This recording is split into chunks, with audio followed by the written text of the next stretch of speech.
again, thank you all for coming. I really appreciate you all support. It means a lot to me. This is my last sermon I'll be doing in seminary, so the support of the cloud of witnesses is always good to have in this space. Amen? Amen. So there's a word from the Lord today, and I'll be coming from John's Gospel.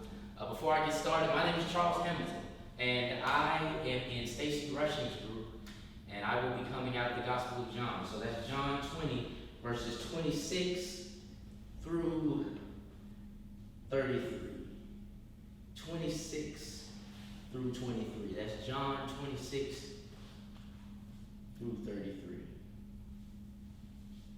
Start with a word of prayer. Lord, we thank you for bringing us here today. I pray that the words of my mouth and the meditations of my heart be acceptable in your sight. Lord, you always will be and have been my strength and my Redeemer. Amen. Amen. John chapter 20, verses 26 through 33. A week later, his disciples were in the house again, and Thomas was with them. Though the doors were locked, Jesus came and stood among them and said, "Peace be with you."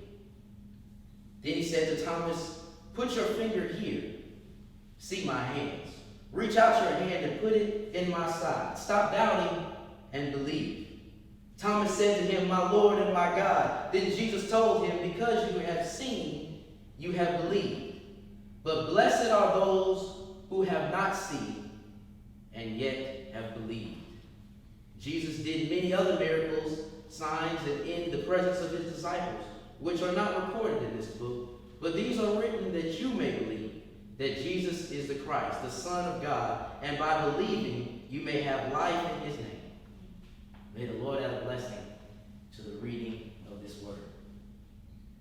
The benefit of the doubt. The benefit of the doubt. Jesus is the benefit of the doubt. Now, I know we have a lot of negative connotations when it comes to doubting. We typically define doubting by being unsure, not believing, or someone not being certain about something, but there's actually a benefit of doubting. Amen? Amen. There's a benefit to doubting because doubting can give you a certain level of discernment. It helps you know where to go, how far to go, or what not to do. It also allows you or helps you realize that in doubting, you can't do it by yourself. Imagine if we didn't have that. We wouldn't need Jesus. Because we would be so confident in what we could do, we wouldn't look at what our Father could do. Amen? So therefore, doubting really helps us understand where our humanity ends and where Christ's divinity begins. So we should always make some room for doubt. Amen? Because think about it, if we didn't have doubt at all, folks would solely believe on themselves and then wouldn't necessarily believe in God. People barely call on God as it is, only when they need something. So therefore, if we didn't have doubt and all we had was our own belief, we would just believe in what we could do. But nonetheless, we must make room for doubt. In this text, we find Thomas being classified as a doubter. But nonetheless, we know Thomas. Thomas is one of the 12 disciples, one of the original 12. Thomas, whose name means Didymus, also means twin. But you see, we only remember Thomas for his doubting ability, but we don't realize that Thomas speaks 4 times in the book of John. Wow. Only 4 times, but only remember him saying one thing. Wow. You see, Thomas, we don't remember when Jesus said, when Jesus was on the road or about to go to see Lazarus and resurrect Lazarus, and his disciples tell him not to go because they're worried about the Jews persecuting him. And Thomas tells the disciples, "Let us go with him so that we too can die." Wow. We don't remember when Jesus says to the disciples, "I'm going to prepare a place for you with my Father's house." And he tells them, "In my Father's house are many mansions, and if it were not so, I would not have told you." And then Thomas speaks up and says, "Where is it that we can go, and where can we find this place, and what is the way?" And Jesus says, "I am the way, the truth, and the life." We don't remember that. We don't remember that Thomas is the only one in the Gospel of John that recognizes Jesus' divinity and says that Jesus is my Lord, my God. We only remember Thomas when Thomas says, "I won't believe unless I see the nail marks in his hand. I won't believe until I see the nail marks in his side." We give Thomas a bad rap. Yeah. I know you've heard of negative Thomas right next to him. Yeah. Sometimes we classify this whole passage of scripture by Thomas's doubt. But what we're going to do today is redefine doubt. Okay. We're going to look at a different narrative to doubt and realize that it's through our doubting that we can truly see Thomas's testament of his belief. So you see, it's in his doubting that we can see that Thomas actually was ride or die for Jesus. Wow. You see, it's in his doubting that we can actually see that Thomas was really ready to go the full mile for Jesus. Yeah. And if we just give Thomas a little time and listen to his narrative and watch his characteristics, we can see where Thomas is going with his doubt. Yeah. The text reminds us that the disciples are in the upper room. They're in the upper room and the door is locked. And it says Jesus shows up with the door locked. And when he shows up, he says, "Peace be with you." Now that's good news. Because even though the door is locked, and even though they're afraid and fearful, Jesus can still show up. Yeah. You see, the reason why they're in the upper room with the door locked is because their Savior's just been crucified.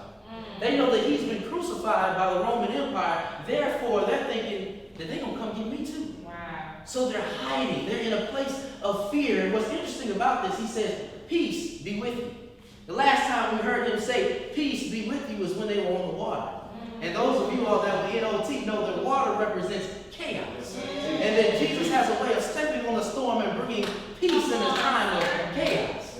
So therefore, when Jesus comes to the upper room and comes through locked doors, he declares peace in a situation of chaos. Wow. You see, something interesting about that text, the good news gospel for that is Jesus is the room for doubt.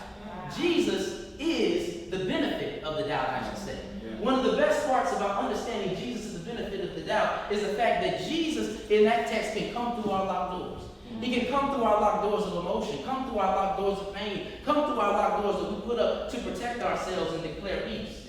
See, the good part about it is that Jesus hasn't given us a spirit of fear, a spirit of indecisiveness, a spirit of hunkering down and trying to be secluded and falling back. But Jesus has given us a spirit of what? Power. Yeah. A spirit of love. Yeah. And a spirit of a sound mind. So Right. when Jesus shows up and declares peace, that means that's good news.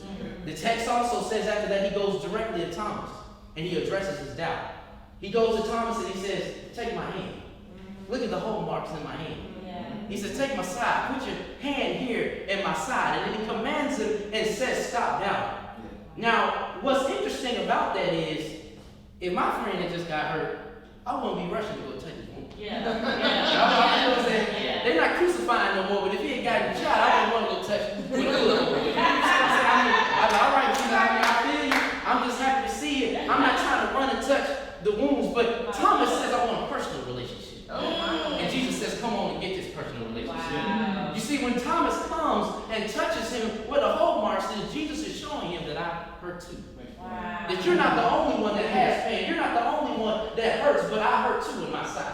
I hurt too in my hand, and I've also been bruised. So when we think about our Savior, we think about a God that sent his son down to hurt too with us in the struggle. If we go back to verse 17, when Mary Magdalene was at the tomb and she didn't recognize Jesus, and Jesus says to her, "Mary," then she calls back to him, "Rabboni," and is excited and wants to run and hug him. Jesus says, "Hold up. I haven't ascended to my Father yet." Oh, wow. Put stipulations on it. He said, "You can't touch me yet." But when he comes through the door and he sees Thomas, he says, "Come touch my wounds." Wow. He says, "I'm going to give you the benefit of the doubt because I am the benefit of this doubt." He says, "I want you to come and be able to touch me. Even though what I told Mary, even though I'm not really letting folks touch me, I'll come to you who was excluded from the first group that I came to see so that you can touch your doubt." Wow. So when he's in this upper room and he's come to Thomas, Thomas then touches him and he realizes that he's divine. He says, "My Lord, my God." And what's great about this is when you think about the fact that Thomas has been running along on a road with him. Thomas has been with him and actually quit his job to follow him. Thomas has watched him heal the sick and the blind. Thomas has watched him resurrect people from the dead, but Thomas has also watched him die. So when we think about his doubt, we're thinking about the fact that all of his hopes and dreams was on that cross. Not only all of his hopes and dreams, but the disciples' hopes and dreams. Right, yeah. They thought Jesus was going to be the Messianic king that was going to come and save them and restore them back to their glory days. That's right. What do you do when all your hopes and dreams have been crucified and died on the cross? Is it okay to have a little doubt? Hmm. Is it okay to get a little frustrated? Wow. What do you do when you quit your job to come to seminary? You trying to figure out how to make ends meet? Come on here. What do you do when you don't have enough money to pay the rent? And you follow God to come on this journey, and you're trying to figure out how it's going to all add up, but all you have is a word to stand on. Wow. But in your room of doubt, God will be there. Come on. In your room of doubt, you don't have to worry. Yeah. Some of you all know my story personally, the fact that when I was in seminary my first year, I got discouraged. Wow. I had my own personal room. I got to the point where I wanted to quit and I wanted to give up, and I had already filled out my application to Enterprise. I was at a point at which y'all can have this seminary journey that's too culturally different for me. Y'all talking about Jesus in a different way that I ain't never heard, and I don't have time for this Jesus that you talking about. Wow. Because I'm comfortable with the Jesus that I know. Oh. But one thing that's interesting about the text is it talked about there was a week between the time that he revealed himself to the disciples and the time that he revealed himself to Thomas. Yeah. You see, when Thomas was talking to the disciples, he said, I won't believe until I see it personally. Jesus let him sit on it. He gave him a week. Just like Jesus let me sit for about a year in seminary before I realized why I was here. Jesus won't let you sit with things. Wow. And he's not going to show up when you want him, but he's going to be there right on time. Exactly. He's not going to show up the way you want him, but he's going to be there right at the time when you need him. Yeah. And I thank God for my seminary brothers and sisters that were a cloud of witnesses that came around me one night in a cigar bar, that prayed for me, that talked to me on the phone, gave me encouragement, and it was my Jesus in that moment that helped me realize what my purpose was in this space. Wow. Jesus does the same for Thomas. Jesus is the benefit of the doubt. The text ends by then talking about these are the reasons, these miracles, Jesus showing up, all of this is done so that you can believe. So when you look at what is all of this beneficial aspect of doubting, what are we talking about when Thomas doubted? How can that be a positive thing? It's okay to doubt. There's actually a benefit in the doubt. The benefit is that you can't do it. That you have to rely on a higher power. And what I want to leave you all with here today is that although your journey in seminary may be hard, you're going to see the lightning flash. Yeah. You're going to hear the thunder roll. Yeah. You're going to hear chain breakers dash trying to conquer your soul. That's But right. I pray you remember the voice of Jesus telling you still to fight on. Yeah. Because he promised never to leave you. Never leave you alone. Yeah. No, never alone. No, never alone. He promised never to leave you. Never leave you alone. Amen. Amen.